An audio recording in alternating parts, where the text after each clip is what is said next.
할렐루야. 아멘. 네. 코로나 재확산으로 인해서 지난 3월처럼 또다시 같이 예배 드리지 못하는 그런 안타까운 현실 가운데서 이렇게 영상으로 뵙게 되었습니다.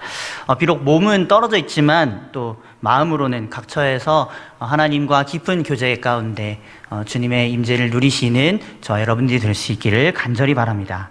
또한 이 예배를 통해서 우리 성도의 교제가 있으면 좋겠습니다. 예배를 함께 권면해 주시고 또 참여했다는 그런 소식, 또 은혜를 함께 나누시면서 또 교제하시면 우리 떨어져 있는 구역원분들과 또 소속되어 있는 부서분들과 교제의 장이 열릴 수 있는 줄로 믿습니다. 그렇게 우리가 몸은 떨어져 있지만 또 서로 예배 안에서 또 서로 은혜의 교제 안에서 교제할 수 있는 우리 모든 김포제일교회 모든 권속분들이 되실 수 있기를 간절히 바랍니다. 오늘은 정의로운 그의 백성이라는 주제로 같이 말씀을 나누도록 하겠습니다. 저번과 달리 또 근본 이번 코로나 확산은 더 크게 교회 가운데 작용하고 있습니다. 심각한 타격이 많이 있는데 수도권 전체에 집합을 금하는 행정명령이 저번과는 또 다르게 내려졌습니다. 또 교회발 감염 확산이라고 지금도 지속적으로 문자가 오고 그렇게 하면서 방역에 최선을 다했던 교회들마저도 이와 함께 묶여서 같이 욕을 먹는 이러한 현실을 우리는 맞이하고 있습니다. 심지어 교인이라면 우리 사업장에 받지 않겠다라고 말하는 사람들도 있고, 또 교회라면 지긋지긋하다면서 다 사라졌으면 좋겠다, 이런 혐오의 정서들을 바라는 사람들도 그런 많아진 현실입니다.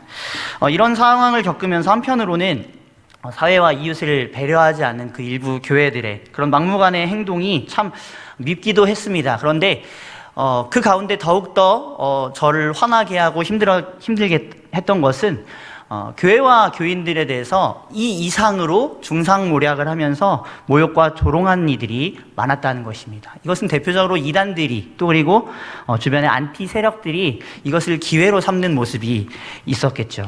그래서 이것들을 보면서 참 이렇게 물타기를 하면서 교회가 점점 힘들도록 이렇게 참 잘 기회를 삼고 있구나, 이런 것들을 보면서 너무 화가 치밀어 올랐습니다. 그런데 부정할 수 없는 것은 이것이 우리의 민낯이라는 것이죠. 그들에게 비방거리를 내주고 우리가 이 비방 가운데 이것을 당할 수밖에 없는 현실이 너무나도 가슴 아팠습니다. 지난 역사들을 돌아보면 하나님의 백성은 크든지 작든지 일관적으로 박해를 받아왔습니다. 정당한 이유도 없이 많은 비난을 경험했죠. 이것은 성경을 통해서 하나님께서 자기 백성들에게 허락하신 고난이었고 또 연단이기도 했습니다. 생각해보면 하나님의 백성이라면 늘 잘되고 형통하고 건강하고 그래야 될 것 같은데, 이러한 비참과 이런 수치를 겪게 하시는 이유가 무엇일까요? 그리고 또 이러할 때 하나님께서 속히 이 과정 가운데서 구원해 주시고 대적들을 심판하신다면 얼마나 좋겠습니까? 그러나 성경의 주님의 백성들, 우리의 믿음의 선배들을 살펴보면 그들은 계속 탄식해야 했습니다. 또 부르짖음이 굉장한 오랜 시간이 필요했습니다. 또 심지어 포로 생활을 몇십 년 동안, 아니 몇백 년까지도 포로 생활을 하면서 그런 어려움을 겪으면서 기다림의 인고의 시간을 보내야 하기도 했습니다. 이러한 사실들이 저와 여러분들에게 시사하고 있는 것은 무엇입니까? 하나님이 선하신 분이 아니시고 우리를 괴롭게 하신 분이다, 바로 이것을 말하고 있는 것입니까? 그렇지 않습니다. 하나님께서는 이 시간들을 주시는 이유가 있습니다. 이 시간들을 통해서 하나님이 어떤 분인지 우리가 다시 한번 이 기회를 통해서 생각해 보기를 원하십니다. 그래서 이 하나님께 찾아와서 하나님의 정의가 무엇인지 알게 하기 원하십니다. 이러한 정의의 하나님을 발견한다면 이제 우리는 하나님의 뜻이 무엇인지 배울 수 있게 될 것이고, 그 하나님과 동행할 수 있게 될 것이고, 또 이 어려움 가운데서 인내하는 법을 배울 수 있게 될 것입니다. 하나님께서 우리에게 고난과 시련을 베푸신 이유, 우리를 의미 없어 보이지만 또 너무나도 힘든 순간들이지만 이렇게 시련을 겪게 하시는 이유는 바로 이러한 의미와 목적이 있습니다. 하나님께서는 변함없이 주의 백성들에게 그렇게 해오셨습니다. 문제는 변함없는 하나님의 그 뜻을 모르고 변해버린 백성들의 몫이 바로 그 문제였습니다. 말라기 시대 바벨론 포로에서 돌아온 유다 백성들도 마찬가지였습니다. 본문 앞장에 2장 17절에서는 다음과 같이 말씀하고 있습니다. 우리 이 말씀을 같이 한번 읽어보도록 하겠습니다. 너희가 말로 여호와를 괴롭게 하고도 이르기를 우리가 어떻게 여호와를 괴롭혀 드렸나이까 하는도다. 이는 너희가 말하기를 모든 악을 행하는 자는 여호와의 눈에 좋게 보이며 그에게 기쁨이 된다 하며 또 말하기를 정의의 하나님이 어디에 계시냐 함이니라. 아멘. 자, 이러한 불평의 배경을 살펴볼 필요가 있습니다. 이들은 지금 현재 계속해서 고난 가운데 두신 하나님을 이해할 수가 없었습니다. 이들은 하나님의 말씀대로 고국으로 돌아왔습니다. 그리고 하나님의 말씀대로 순종하면서 성전을 건축했죠.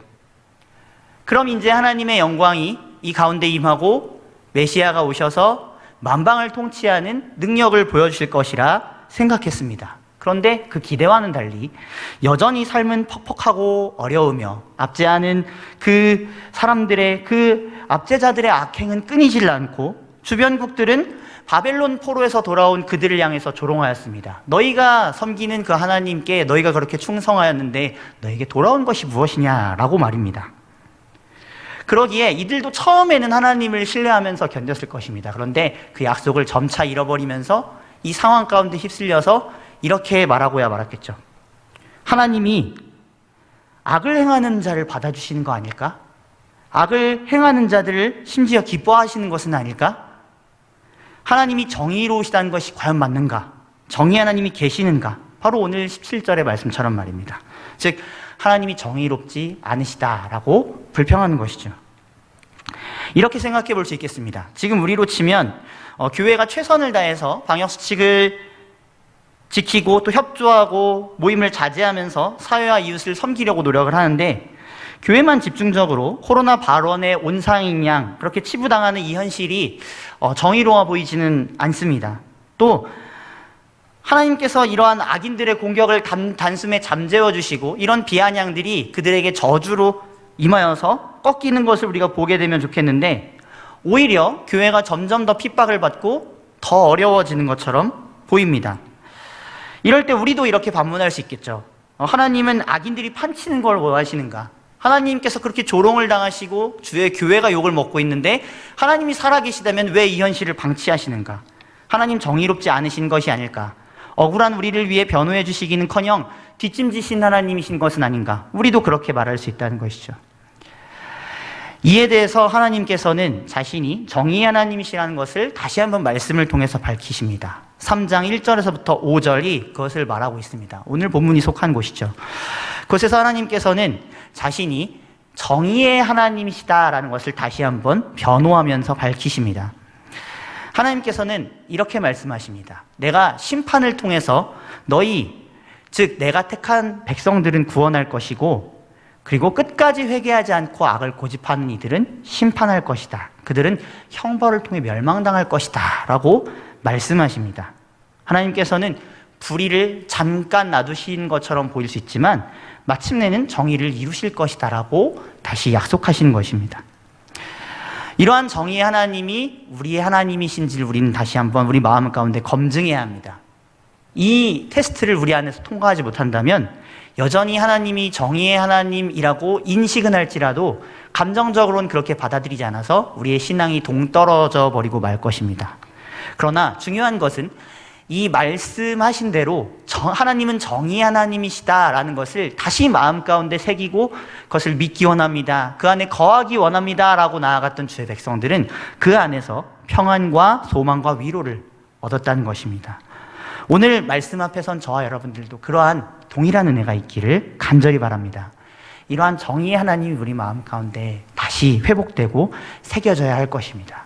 그럴 때 우리는 이 하나님 앞에서 우리가 정의롭지 못한 백성이었구나라는 것을 스스로 깨달으면서 다시 우리가 정의로운 그의 백성이 되어서 정의로운 하나님이 쓰시고 또 정의로운 하나님이 이끌어 가시는 그런 귀한 은혜를 얻게 될 것입니다. 오늘의 예배가 다시 한번 우리가 정의로운 그의 백성으로 결단하며 나아가는 그런 귀한 예배 자리가 될 수 있기를 간절히 바랍니다.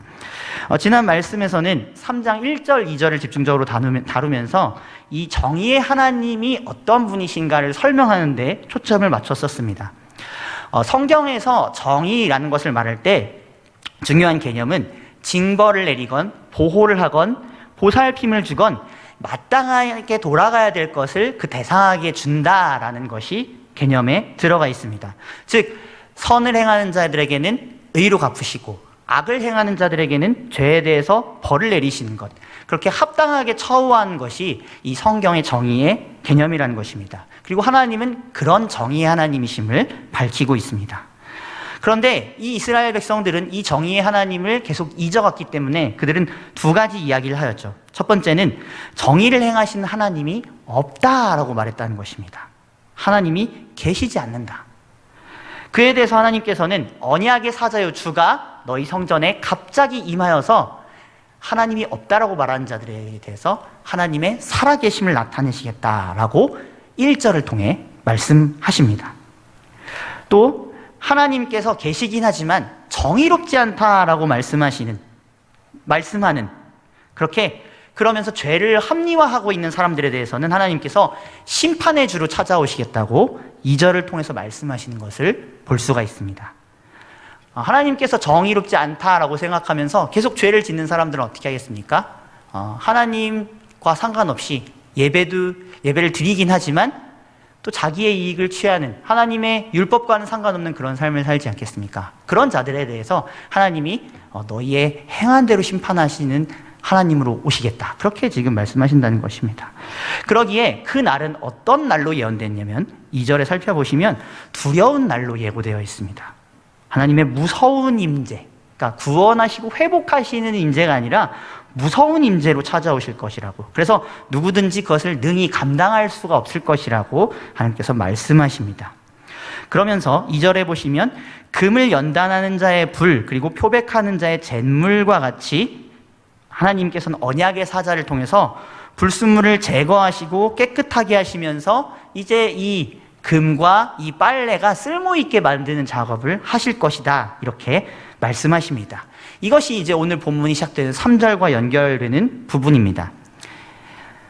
이 불순물을 제거하고 깨끗하게 하는 작업은 무엇입니까? 금을 없애고 빨래를 뭉개버리는 것입니까? 아닙니다. 도리어 재생시키는 것입니다.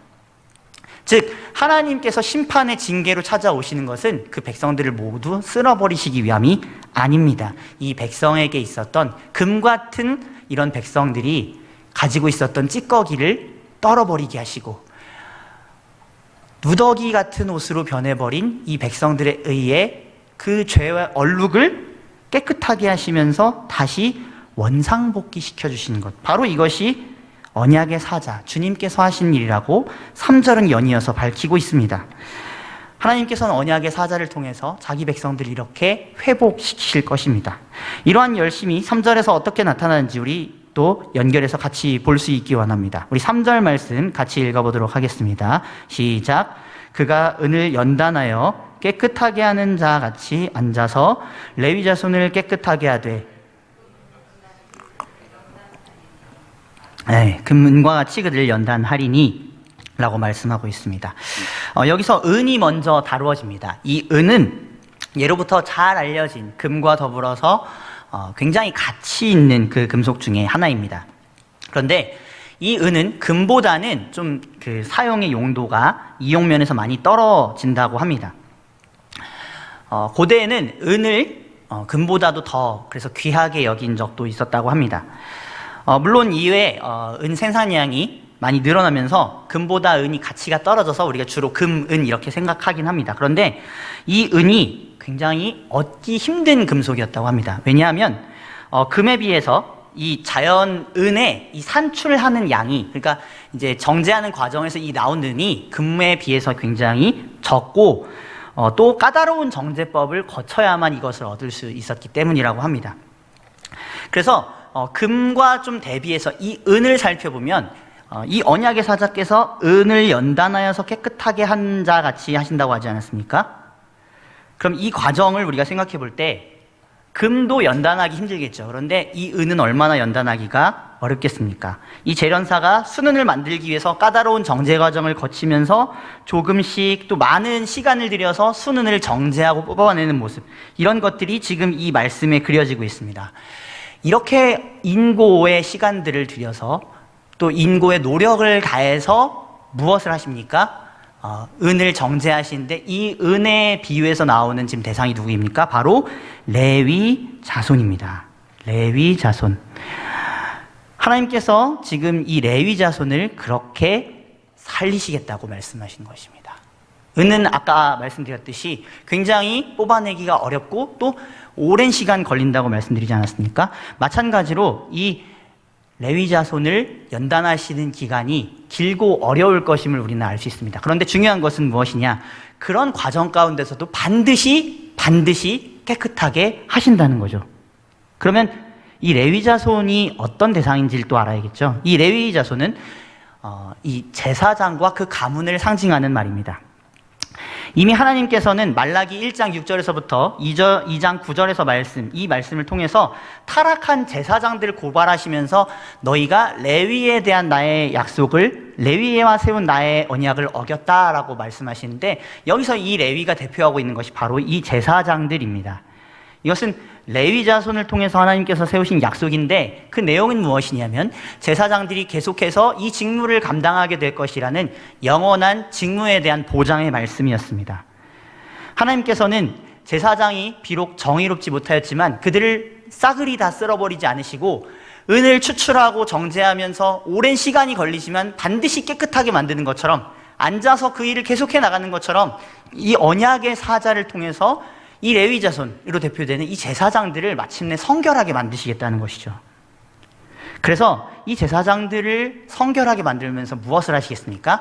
다시 하나님을 향한 제사가 깨끗해지게 만드신다는 것입니다. 다시 말씀드리겠습니다. 이 제사장을 끝까지 깨끗하게 언약의 사자를 통해 만드시면서 제사가 다시 회복될 수 있게 만드신다는 것입니다. 우리로 치면 예배가 하나님 받으시기에 합당하게 회복하게 만드시겠다는 것입니다. 그런 그들은 이제 3절 후반부의 말씀처럼, 말씀 띄워주시겠습니까? 공의로운 제물을 하나님께 바치게 될 것입니다. 자, 이 말은 그들에게 있어서 이제 하나님과의 무너진 관계가 회복된다는 것입니다. 말라기 1장 6절에서 2장 9절을 나중에 다시 한번 살펴보시면 하나님께서 타락한 제사장들에 대해서 고발하시는 장면이 나옵니다. 그들은 어땠냐면 율법으로는 편향되었고 또 제사로서는 값비싼 것, 귀중한 것을 하나님께 올려드려야 함에도 불구하고 오히려 똥칠한 것과 같은 그런 문제 있는 제물로 하나님 앞에 제사 드리는 것을 허용했습니다.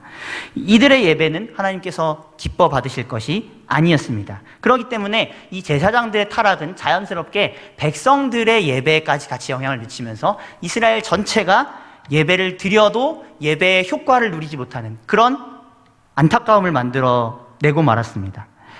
그런데 하나님께서는 이제 무엇을 하십니까? 이 제사장들을 새롭게 만드시면서 그들로 하여금 마음과 삶이 회복되고 그들이 율법과 그들이 제사에 대한 태도를 새롭게 하심으로써 하나님을 올바르게 경외하게 만들고 그것을 통해서 이제 백성들의 예배까지 회복시키시는 그러한 프로젝트를 시행하십니다. 이렇게 올바른 예배를 통해서 하나님께서는 이제 이 예배를 기뻐 받으시고 복을 내려주시는 그런 은혜를 주시고자 하십니다. 4절까지 연결해서 보시면 그렇게 하나님께서 이제 온 백성들의 이 예물을 기뻐 받으실 것이라고 그렇게 말씀하고 있습니다. 이렇게 하나님께서는 자신 스스로부터 먼저 예배의 정의를 회복할 수 있도록 은혜를 베풀어 주십니다. 언약의 사자를 통해서 그렇게 하십니다. 그래서 끊어져 있던 자신과의 관계를 다시 연결하도록 만드십니다. 어떻게 함을 통해서요? 제사장들을 먼저 회복시키심으로 말입니다.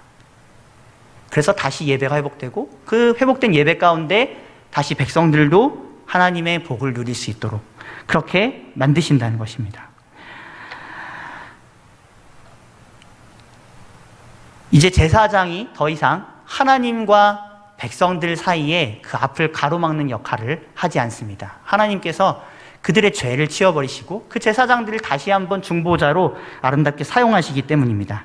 이렇게 하나님께서는 제사장으로부터 예배의 정의를 회복시키시고 이제 하나님의 기쁨이 되도록 그렇게 만드십니다. 4절 말씀이 그것을 말씀해 주고 있죠. 우리 다시 한번 4절 말씀 띄워주시고 우리 같이 한번 읽어보도록 하겠습니다. 시작.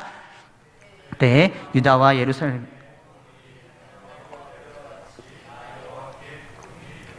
아멘. 자, 여기서 옛날과 고대가 가리키는 것은 그들이 이전에 순종했고 믿음으로 주님을 따랐던 그 시대를 의미합니다. 이제 현재 세대, 이 말라기 세대처럼 타락하기 이전에 모세 때 그리고 다윗의 초창기 때와 같이 그렇게 하나님의 영광을 보고 믿고 순종했던 그 시대를 가리키고 있습니다. 그들이 했던 것은 무엇입니까? 그들은 어려울 때 이 말라기 시대 백성처럼 하나님을 떠나고 등진 것이 아니라 도리어 더 하나님께 가까이 붙었습니다. 다윗을 생각해 보십시오. 다윗이 고난당하고 어려우며 핍박당하고 쫓길 때 어떻게 하였습니까? 오히려 동굴에서 하나님께 기도하고 시를 쓰면서 또 그의 삶에 하나하나 길 인도하신 하나님을 의탁하면서 그렇게 행하지 않았습니까? 하나님은 그 다윗을 의롭게 보셨고 그가 비록 많은 시간을 고난당해야 했지만 그 고난의 연단의 시간을 통해서 하나님께서 아름답게 왕으로 세우시고 그렇게 올리시지 않았습니까? 하나님께서는 이렇게 언약의 사자로 세우신 모세, 다윗 그런 기름 부음 받은 자를 통해서 이스라엘 백성들을 선하고 아름답게 인도하셨습니다. 이처럼 이제 하나님께서는 이 예배를 바로 드릴 수 있는 이 제사장, 이 중보자의 자격을 회복한 제사장들의 인도를 따라서 유다 예루살렘으로 대표되는 모든 백성들의 예배를 기쁘게 회복시키신다는 것입니다. 물론 그럼에도 불구하고 그들은 계속 예배를 형식적으로 드릴 수 있고 예배의 기쁨으로부터 떠날 수도 있습니다. 예배를 망가뜨릴 수도 있죠. 그러나 이제는 중심이 회복되었기 때문에 그 중심을 하나님께서 받아주시고 그들이 비록 온전치 못할지라도 그들을 고쳐가시면서 아름답게 이끌어 가신다는 것입니다. 이처럼 하나님께서는 언약의 사자를 통해서 제사장들을 먼저 정화시키십니다. 그리고 백성들을 정화시키셔서 예배의 정의가 회복되게 만드시고 하나님께서는 이 일을 어떻게 하신다고 말씀하고 있습니까? 3절의 말씀처럼 언약의 사자를 통해서 인내하시면서 기다리시면서 끝까지 이 일을 행하신다고 말씀하고 있는 것입니다. 이것을 우리 현실에 적용하면서 생각해 보기 원합니다.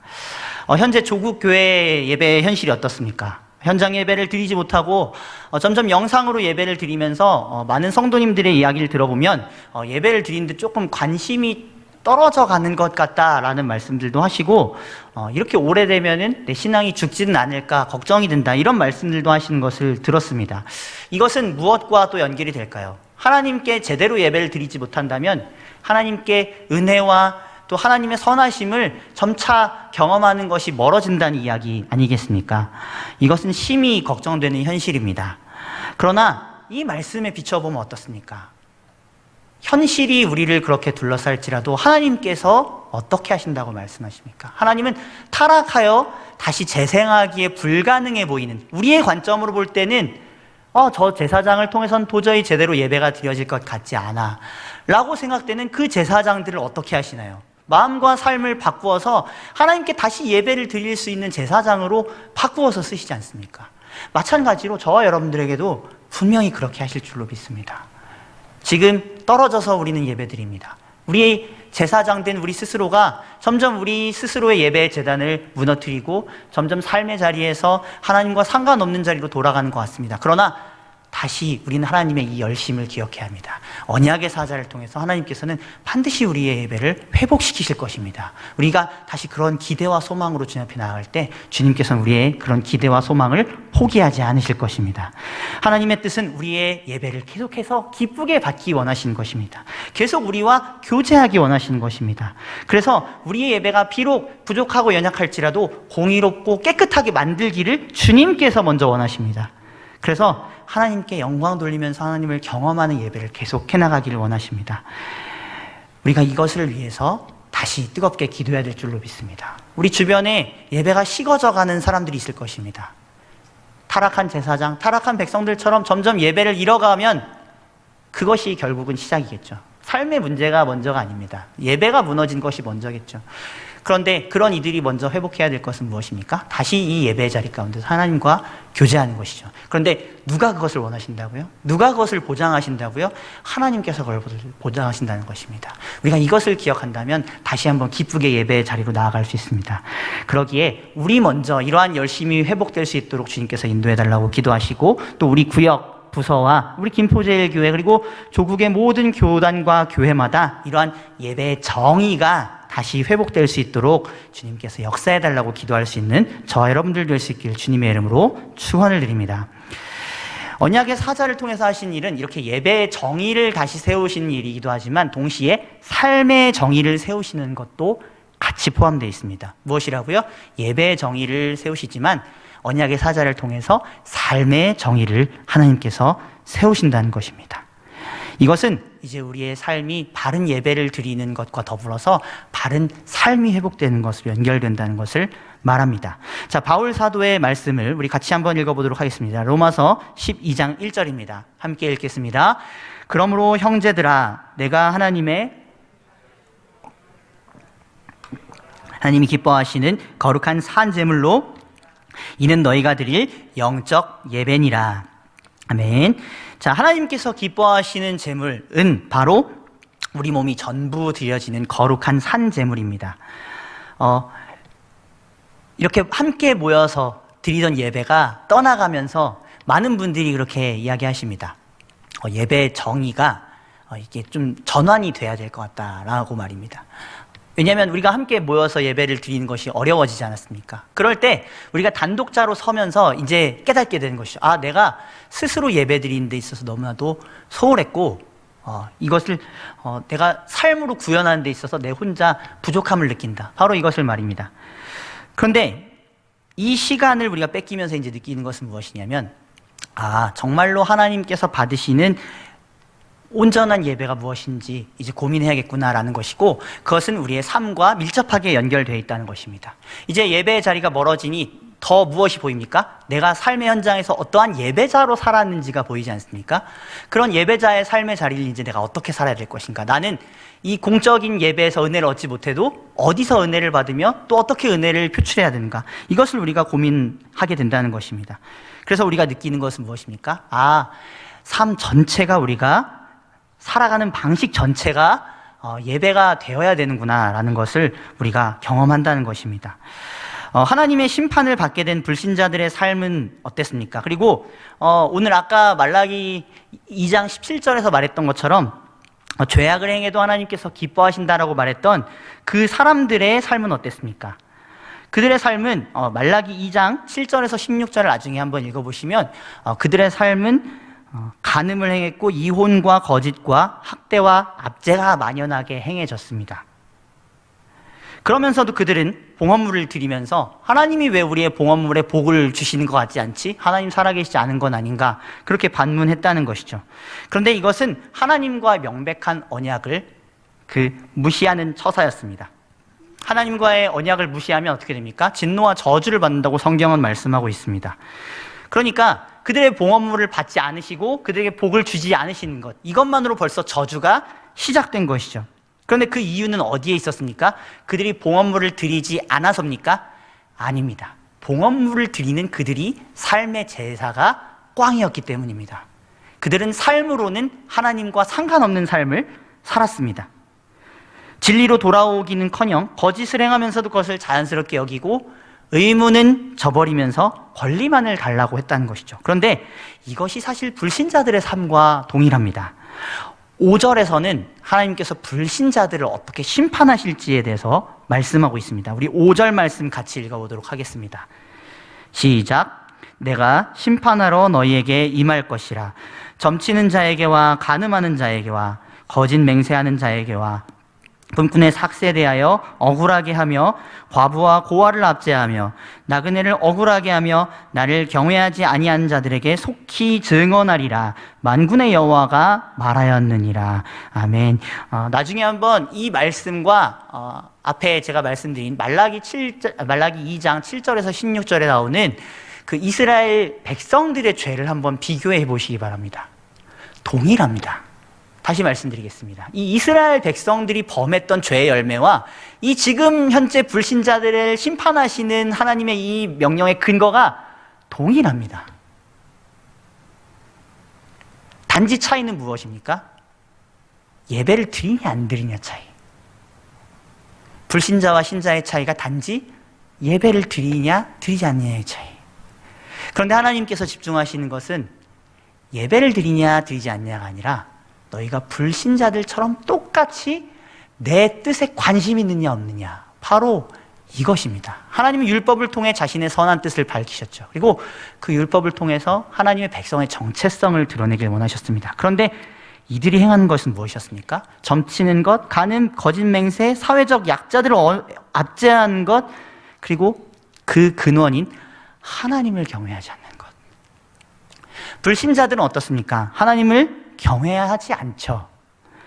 불신자들은 하나님을 만군의 여호와로 경외할 이유가 없는 사람들입니다. 하나님의 다스림, 하나님의 통치를 인정하지 않는 사람들입니다. 그런 사람들이 하나님을 두려워하겠습니까? 그렇지 않습니다. 그렇기 때문에 자신의 모든 운과 행복에 대해서 자기 잘난 줄 알고 교만하면서 자랑하죠. 그리고 자신의 이익을 위해서는 하나님 없는 듯이 힘으로 찍어내리 누르고, 함정을 파서 상대를 속이고 경쟁에서 이기는 것이 처세라는 것으로 둔갑하여 그들이 합리화하죠. 그런데 이스라엘 백성들이 이러한 삶을 똑같이 살면서도 복을 받기 원했다는 것입니다. 아니요, 이것은 하나님께서 심판하시는 불신자들의 형벌의 근거인데도 말입니다. 오늘 말씀을 통해서 하나님께서는 그런 이들은 반드시 심판을 받을 것이라고 말씀하십니다. 5절 말씀 보시면 하나님이 어떻게 하십니까? 이런 죄를 짓는 자들에게, 우리 5절 뒷부분 한번 넘겨주시겠습니까? 속히 증언하리라. 자, 하나님께서는 그동안 제사장들의 죄를 고발하셨고 백성들의 죄를 고발해 오셨습니다. 1장 6절부터 2장 17절, 그리고 3장 2절에 이르기까지 말입니다. 그런데 지금 이 불신자들 향해서도 똑같이 고발하십니다. 이 불신자들에게 잘못을 가르쳐 주시면서 이제 그 잘못대로 형벌을 내리시고 영원히 멸망을 시키십니다. 자, 그럼 중요한 것은 이렇게 똑같은 열매를 맺는 신자들은 어떻게 하시냐는 것입니다. 하나님께서는 그들이 회개하기 원하십니다. 다시 말씀드리겠습니다. 하나님은 그들이 회복되길 원하십니다. 우리는 불신자들을 심판하신 하나님의 정의가 우리에게도 칼날이 돌아올 수 있다는 것을 늘 기억해야 합니다. 그렇지 않다면 우리의 믿음과 우리의 예배는 불신자와 동일한 것일 수도 있습니다. 우리가 정말 신자, 제대로 예배를 드리고 제대로 주님을 믿는 자라면 우리의 믿음을 통해서 이러한 삶의 예배가 이루어지고 있는지 우리는 반드시 확인하고 날마다 회개하며 주님과 가까이 하기 위한 믿음의 발걸음이 계속되어야 합니다.